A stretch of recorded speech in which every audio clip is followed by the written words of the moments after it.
Hello, investors and traders, and welcome to the Midweek Report. I'm AJ Monte, and if you had a chance to catch our weekly market report last Friday, you would have heard me say that Wednesdays is going to be focused more on education, content, trading strategies, and such. And while I'll still talk about the markets, Friday will be, the main focus on Friday will be for setting price targets and looking at the economic and geopolitical news. This week, we're going to be focusing on MOBO Bands. We'll talk about that. We'll dig in. We'll show you how to use them. We'll show you how they're calculated. And then from there, you'll have another tool in your tool bag to help you make money in this market. Now, as we come into the close here, we have about 2.5 minutes before the markets close. You can see that DIA, which is the Dow Jones Industrial Average ETF, is showing a bearish harami. Let me zoom in there for you. See that little red candle? The body of that red candle is falling within the previous green body from yesterday. And we have a gap below the market. Down below, very important that you pay close attention to the CCI down here. You see that? Because it's not only pivoting lower, but it's generating a sell signal. When the blue line, which is the CCI, crosses below the 100 line, which is that red line, that's when the sell signal is generated. And you can see the last time that happened here, we had a sell-off. The previous time here, early June, we had this sell-off here. So at the very least, short-term downside target would be to fill the gap, maybe down to that moving average. Now on Friday, you'll hear me talk about my longer-term downside targets, which have not changed whatsoever. We're still keeping those long-term downside targets in place, but we will also show you the trade of the week. We are trading periodically from the long side when the signals are there. We're doing very well with diagonal spreads, directional trades, credit spreads for you option traders are working out very well. And so over time, my goal is to show our viewers here, especially on YouTube, the style in which we trade and show technique and also strategies that help with managing risk. So we're coming into the last 20 seconds of the trading day, looking at IWM. This is the Russell 2000 ETF. You can see that we have a pivot. Not only is that a pivot, but we have a bearish engulfing candle, a big red candle right there engulfing the previous green candle. And here's the bell.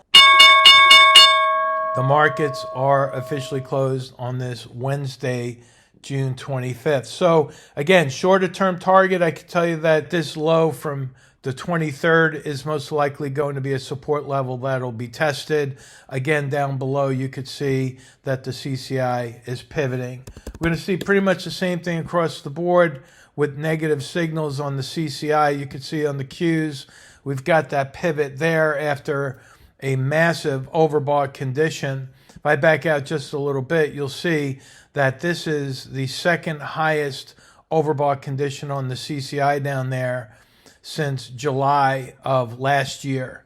You see that? So when the CCI gets that high and starts pivoting lower, well, you could just look at the chart and what's happened after the pivots. The market has sold off every single time when the CCI was at those levels and pivoted lower. So we do have a downside gap still open on QQQ. That gap would be filled right at 532.17, so keep an eye on that. And again, these dotted lines down here are my longer term targets, which we'll talk more about on Friday. Looking at SPY, you can see that we have a very small body candle, which is known as a hanging man right there. It's a long shadow underneath with a very slight shadow on top, gap below the market. The big deal here with SPY is that we have a drop in volume on the way up. And I talk about that quite a bit. Remember, that's the educational content that we put out. When the volume is dropping on the way up, it's telling us that the buyers are losing momentum. When the volume is going up with the price of the stock, it's telling us the buyers are very motivated. And the opposite is true. When the volume is dropping on the way down, it's telling us the sellers are losing momentum. But when the volume is increasing on the way down, it's telling us the sellers are motivated. So what happens generally is that when you get the drop on the way up, the buyers are losing momentum. But then once the sellers start to take hold, the volume will start to pick up as the sellers get more motivated. So once you understand the relationship between price and volume, you'll clearly see how volume is a leading indicator. It's not a lagging indicator at all. Now moving on to the VIX, and then we'll get into our content here for today. You can see that the VIX is right at a key support level right here. It's just hovering right at that level. And we do have a positive divergence in that the CCI is showing a higher low while the price action on the VIX is equal on the lows. That's also a positive divergence. In addition to that, let me see if I could get this zoomed in so you could see it. We have an open gap above the market on the VIX. That gap will fill, just like the other guarantees that I give on open gaps. All gaps on the VIX fill because it's an oscillating index. It's not a stock that trends. It oscillates.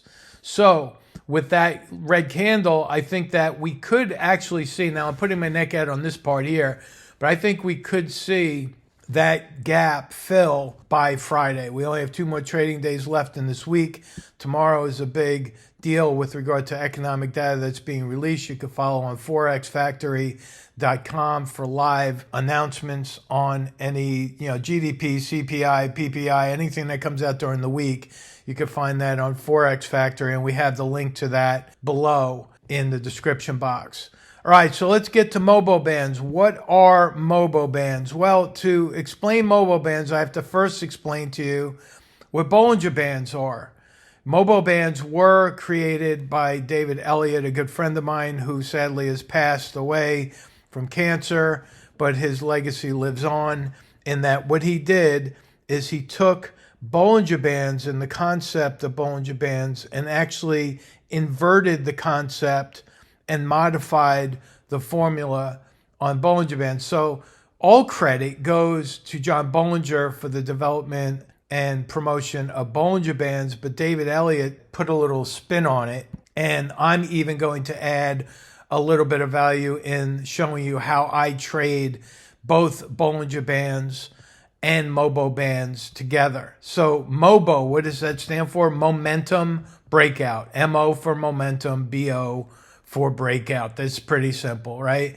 Well, John Ballinger, when he developed Ballinger Bands, he used 2 standard deviations along with the 20-period moving averages, the mean. So when John Ballinger is talking about his Ballinger Bands, he's looking for extreme moves or divergences from the mean.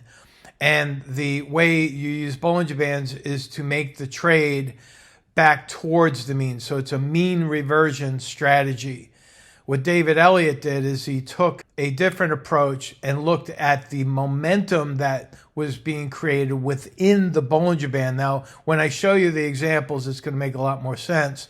But what makes most sense is it's basically a simple read. It's an up arrow for buy, down arrow for sell. And if you could drive a car and follow the color of the traffic lights, then you could use MOBO Bands. It's not rocket science, believe me. Let me do this. Let me show you what Ballinger Bands look like first and how we use those. And I'm going with 2 standard deviations, just looking at DIA. Now remember, my analysis of DIA is I'm expecting a pullback. If you look at Ballinger Bands set at 2 standard deviations, you could see that the price of DIA is right at the upper band. So we're 2 standard deviations away from the mean, which the mean being the 20-period moving average. So when you're using Ballinger Bands, you're looking to sell the stock when it hits and pivots from the upper band, and you're looking to buy it back. So it's a very short-term trade back to the mean, and it's used by many traders. It's very popular. On the buy side, you're going to look for violations on the downside. So in other words, if you look back here, back in March and into April, you could see that the price moved clearly below the bottom band. How would you trade that? Well, on the pivot, you're going to get long and you're going to sell it as soon as it gets back up towards the mean. And so your trade is going to be somewhere in this area right here. Now you could use the Bollinger Bands on some of the most volatile stocks. I mean, you could even use it on Bitcoin if you like. If you look at BTC here, which is the Bitcoin futures, you could see that the buy for Bollinger Bands came when it violated the bottom band. And 2 days later, you're already out of the trade. You know, this is not day trading, but it's certainly more for swing traders. Now, if I look at the MOBO Bands, remember the setting is a little bit different, where I'm using 0.8 standard deviation. So it's going to look very similar to Bollinger Bands. However, it's going to be more narrow. It's going to be more of a narrow channel. Okay, so I'm going to go look at the MOBO Bands right here. Let's look at NVIDIA.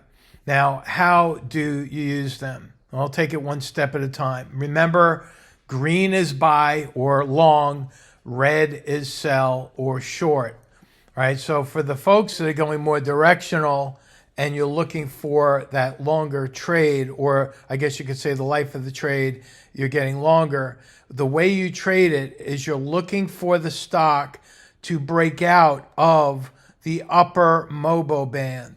Remember, the band is narrower than the Bollinger Bands because you're trading the momentum. You're not trading through a mean reversion. So we're not looking for the extreme divergence.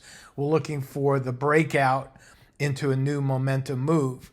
Now, it's hard to see. Let me magnify this, but that red arrow is an up arrow. And the reason it's colored red is because it's over a green candle.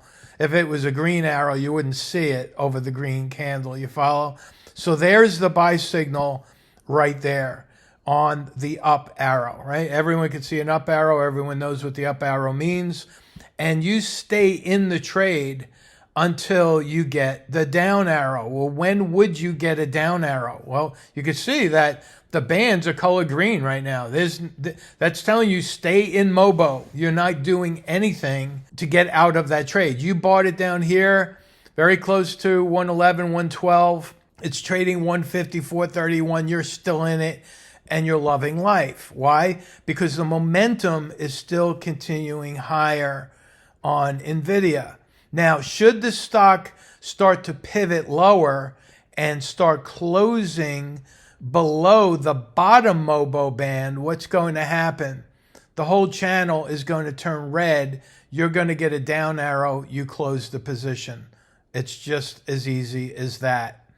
Now, if you followed along this far, I thank you so much for tuning into our channel. I give you my commitment. I do my very best. Our team does their very best to deliver content that's going to help you.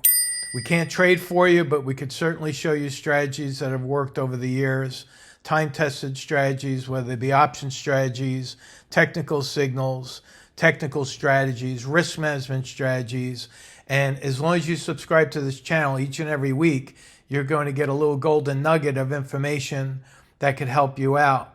Now, I'm going to make one other announcement, and that is the change up in the way we're setting up the midweek report, again, being focused on education, is going to be the prelude to Thursday's webinars. So what I'm going to do tomorrow night on our live webinar is pick up where we left off here with MOBO Bands. And I'm going to show our members or any of the trial members that come in for free, I will show them how to combine the MOBO Bands with Ballinger Bands to max out your profit so that you're not waiting for the stock to go back down below the bottom MOBO band. You'll be getting out when it starts coming back into the Ballinger Band. Now, that might seem a little confusing at first, but tomorrow night I will be explaining that in great detail.